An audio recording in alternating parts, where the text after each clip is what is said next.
یہ بہنوں اللہ سے دعا کرو، نماز پڑھو، قرآن پڑھو، گھر میں لڑائی ہے نا تو اللہ سے کہو، دل پھیرنا کاغذ اور لکیر کے ہاتھ میں نہیں ہے، دلوں کو پھیرنا تو رب قدیر کے ہاتھ میں ہے۔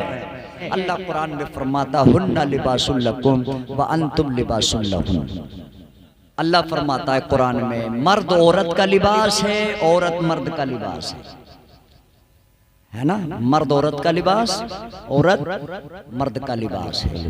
مولانا عابد صاحب نے جو کہا تھا اسی پہ میں تبصرہ کر کے اپنی گفتگو کو ختم کرتا ہوں کہ گھر میں اتفاق رہنا چاہیے، میاں بیویوں میں جھگڑا نہیں رہنا چاہیے، ساس بہوؤں میں جھگڑا نہیں رہنا چاہیے، ماں باپ کا ادب بہت ضروری ہے نا۔ تھوڑے دنوں تو بہو کی قدر کی جاتی ہے گھر میں، پھر جو ہے وہ امریکہ اور جو ہے عراق کی جنگ شروع ہو جاتی ہے، یہ نہیں ہونا چاہیے۔ جس گھر میں لڑائی رہتی ہے نا، تانا کشی رہتی ہے، اس گھر سے اللہ پاک برکتوں کو اٹھا لیتا ہے، ٹھیک ہے نا۔ ہاں تو اس لیے میاں بیویوں میں بھی ناراضی نہیں ہونی چاہیے، ساس بہو میں بھی ناراضی نہیں ہونی چاہیے، دورانی جٹھانیوں میں بھی ناراضی، کسی مسلمان سے بھی ناراضی نہیں ہونی چاہیے۔ نبی علیہ السلام ارشاد فرماتے ہیں اگر مسلمانوں میں ناچاکی ہو جائے اور 3 دن کا ٹائم گزر جائے اور ان میں جو پہلے بول چال شروع کرے گا، نبی فرماتے ہیں جنت میں بھی وہی پہلے جائے گا، بے شک حق، جنت میں بھی وہی پہلے جائے گا۔ تو اس لیے اگر ساس بہوؤں میں لڑائی ہوگی 1-2 دن نہ بولیں تو ساس یہ سمجھ کے بول جائے نبی کی حدیث پہ عمل ہو جائے گا، یہ نہ سمجھے کہ مجھ سے چھوٹی نا، ساس یہ سمجھ کے بول جائے کہ نبی کا فرمان ہے جو 3 دن سے پہلے صلح کر لے وہ جنت میں پہلے جائے گا، اور سب بہو یہ سوچ لے کہ میں بھی نبی کی سنت پہ عمل کروں، 3 دن سے پہلے اپنی ساس سے صلح کر لوں، بول جاؤں تاکہ میں ساس سے پہلے جنت میں چلی جاؤں۔ ایک دوسرے پہ سبقت کرنے کی کوشش کریں گے تو گھر میں جھگڑا نہیں ہوگا۔ ایک گھر میں بڑی جنگ ہوتی تھی بہت زیادہ، اب ساس نے سوچا بھئی یہ بہو آئی ہے جب سے لڑائی نہیں گزری، مگر ساس خود بہت تیز تھی ہے نا۔ اب ساس نے سوچا معاملہ سارا خراب ہے، چل تیرا منہ ضرور بند کرنا، کسی کا بند ہو یا نہیں۔ کس سے کہا؟ بہو سے۔ بہو سے کیا کہا؟ تیرا منہ ضرور بند کروانا ہے، چاہے کچھ بھی کرنا پڑے۔ تلاش کر رہی ہے کوئی ایسا مولانا مل جائے جو ایسا کر کے دے دے اس کا منہ بند ہو جائے، ہے نا۔ بہت کروا رہی ہے اس کام کو آج کل عورتیں۔ اب مولانا لوگوں کا بھی لاٹری لگ گئی کرنے والوں کی اس کام کے، ماشاءاللہ یہاں کوئی نہ ہے ایسا، اللہ کا فضل ہے اسٹیج پہ یہاں کوئی نہ ہے، یہاں سب ٹھیک ٹھاک ہے مسئلہ، محنت کر کے کھانے والے ہے نا۔ پہلے 51 روپے کا چلے تھا، پھر 5100 کا ہو گیا، پھر 1100 کا ہو گیا۔ اب تو یہ پوچھا ہے کتے والا کروا گی، جیسے ریچارج والا پوچھا بھئی کتے کا کراؤ گے، 28 دن کا کراؤ گے، 56 دن کا کراؤ گے یا 84 دن کا کراؤ گے؟ تو ایسے ہی یہ کرنے والے کہہ رہے ہیں کون سا والا کراؤ گی؟ اب یہ بتا بھائی جی ایسا کر دو، ایسا کر دو، سب سے ہٹا دو، مجھ سے لگا دو، سب سے ہٹا دو، مجھ سے لگا دو، مجھ سے بہت جلے اور لڑائی بہت کرے۔ اب مولانا نے اچھا ایسا کوئی تعبیز، ایک بستی میں ایک تعبیز کافی تھا بس، بولے لو ہو گیا صاحب کام، اب مور کہیں بھی لگا میں ووٹ میرا ہی پڑے گا، ایسا ہو جائے گا کیا؟ ارے بولو بھائی۔ تو اس لیے یہ عورتیں ناقص العقل ہیں، انہیں بہکا دیں، بولے 1 مہینے کا کرا گی، 3 مہینے کا کرا گی، 6 مہینے کا یا عمر بھر کا، بولے جی عمر بھر کا کر دو، 5100 کا کیا 11000 بھی دینے پڑے تو کیا، کیسے ہی بھی کر کے لے جا بے، شوہر کو پتہ نہ ہو بے، مگر کروا کے ضرور لائے ہے نا۔ مگر یہ کرانا کرونا کچھ نہیں، نبی نے بڑی سخت وعید فرمائی ہے۔ نبی نے فرمایا وہ شخص جو جادو کرے یا کروائے جنت میں کبھی داخل نہیں ہو سکتا، اللہ، کبھی بھی جنت میں داخل نہیں ہو سکتا۔ اس میں کرنے والے بھی ہیں، کرانے والے دونوں ہیں، دونوں کو کہا نبی نے جو جادو کرے یا کوئی کرائے۔ اچھا یہ بیماری مردوں میں بھی بہت ہے، اگر مارکیٹ میں دکان رکھ لیے برابر والے کی چل رہی ہے نا اور اس کی پہ کوئی گراہک نہ آیا تو بیٹھا بیٹھا کاؤنٹر پہ سوچ رہا آ کے بند کر کے چل آج تو بیچ لے مگر کل کو میں نے بھی ایسا کرا کے لانا کہ تیری پہ ایک بھی گراہک جان نہیں دینا، میری چلے نہ چلے مگر تیری ضرور بند ہے بیماری نہ ہے۔ ہاں تو یہ کرنے کرانے کا راگ بالکل ختم کرو۔ نبی نے فرمایا کہ لا يدخلون الجنہ ثلاثۃ لا يدخلون الجنہ، 3 لوگ کبھی جنت میں نہیں جائیں گے۔ کتنے لوگ؟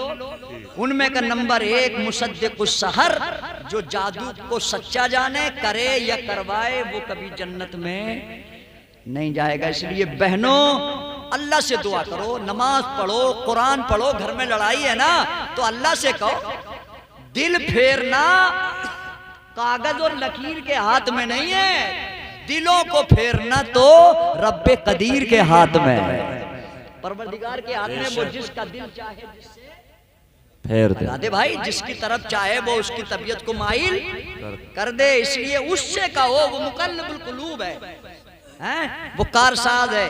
تو اس لیے وہ پوچھ تو گئی، مولانا چلاک تھے، بولے یار کیوں جان دو، خالی جو ملے گا ملے گا، کیوں خالی جان دو؟ بولے تعویذ تو دے دوں گا مگر شرط ہے۔ بولے کیا؟ بولے اتنے تو پیسے دینے ہوں گے اور جو میں کہوں گا اس پہ عمل کرنا ہوگا۔ بولے کیا؟ بولے صبح کو اٹھنا اور جب بہو تمہاری طرف کو آڑی نظر سے دیکھے، لڑائی شروع ہونے کا اندازہ ہو تو تم یہ تعویذ اپنی دونوں داڑوں کے بیچ میں دبا لینا۔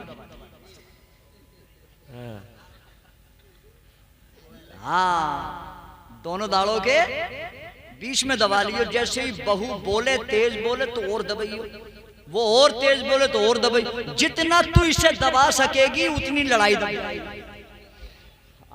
اب فارمولا تھا ہی، بولے جب یہ نہ بولے گی، بہو بولے گی تو 2-4 جملے بولے گی، وہ سمجھ لے گی کہ آج یہ لڑنے کو تیار ہی نہیں ہے نا۔ تو انہوں نے فارمولا بتا دیا، انہوں نے 2-4 دن ایسے تعویذ بنا کے منہ میں رکھے، گھر کا جھگڑا ختم ہو گیا ہے نا۔ ہاں تو اب چاہیے یہی کہ اگر ساس بول رہی ہے تو بہو خاموش ہو جائے اور سوچ لے کہ مجھے کوئی جواب نہیں دینا ہے، اور بہو بول رہی ہے تو ساس بھی یہ نہ سمجھے کہ میں بہت بڑی ہوں میں نہیں سنوں گی، وہ بھی خاموش رہ جائے۔ ہم اور تم تو کیا ہے، فاروق اعظم کو خاموش ہونا پڑا اپنی بیوی کے بارے میں، جن سے کائنات سب ڈرتی تھی، جن سے دنیا ڈرتی تھی۔ دنیا عیسائیت اور یہودیت کے تمام بہادروں کے بیٹے جب رات کو نہیں سوتے تو ماں کہتی تھی بیٹے سو جا ورنہ مدینے والا عمر آ جائے گا۔ تو عمر کا نام سن کر یہودیوں کے بچے ماں کے سینوں سے چمٹ کے ڈر کے سو جاتے تھے، مگر گھر کے معاملے میں انہیں بھی بڑا نرم ہونا پڑا، گھر کے معاملے میں انہیں بھی بڑا نرم ہونا پڑا۔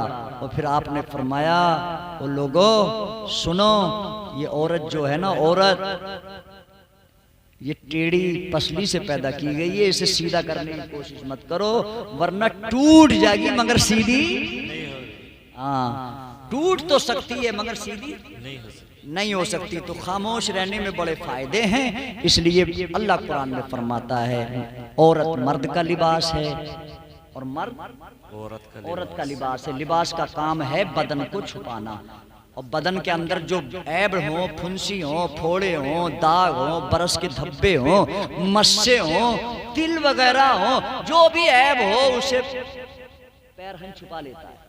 میرے بدن میں کتنے دھبے کتنے داغ ہیں آپ کو پتا؟ آپ کے بدن میں کتنے ہیں مجھے پتا؟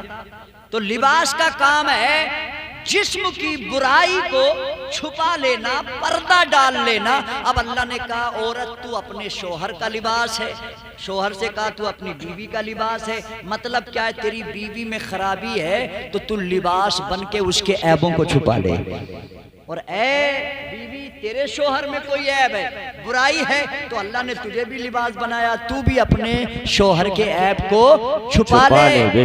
اب اس کا فائدہ نبی سے سن لو۔ نبی فرماتے ہیں جو مرد اور عورت دنیا میں ایک دوسرے کی برائی پہ پردہ ڈالیں گے، چھپائیں گے، میرے رب نے مجھ سے وعدہ فرما رکھا ہے اللہ قیامت کے دن ان کے گناہوں کو چھپا لے گا۔ بات ہے، سبحان اللہ، چھپا لے، اچھے عمل کیجئے، نمازوں کی پابندی کیجئے، جھوٹ سے بچیے، والدین کی خدمت کیجئے، گھر کے اندر خوشحالی کے ساتھ رہیے، بھوکے رہ کر بھی خوش رہیے گا، گھر کو رحمت کا آنگن بنائیے گا۔ اللہ پاک ہم سب کو نیک عمل کی توفیق عطا فرمائے۔ اور جو شادی ہوئی تھی جاوید میاں کی، اللہ پاک اس شادی میں برکت عطا فرمائے، آمین، اس میلاد کے صدقے اس گھر میں خیر و برکت عطا فرمائے، آمین، کاروبار میں برکت عطا فرمائے۔ آمین۔ جتنے لوگ سن رہے ہیں، دور سن رہے ہیں یا حاضر ہو کے سن رہے ہیں، اللہ پاک سب کے سننے کو قبول فرمائے۔ آمین۔ محترم حضرات، میں نے جو کچھ کہا مجھ سے لفظاً مانن سہبن جو خطا ہو گئی ہو اللہ معاف فرمائے۔ آمین۔ کلمہ شریف پڑھیں بلند آواز سے، لا لا الہ الا الا اللہ محمد رسول اللہ، استغفر اللہ ربی من کل ذنب واتوب الیہ، وآخر دعوانا ان الحمد للہ رب العالمین۔ السلام علیکم۔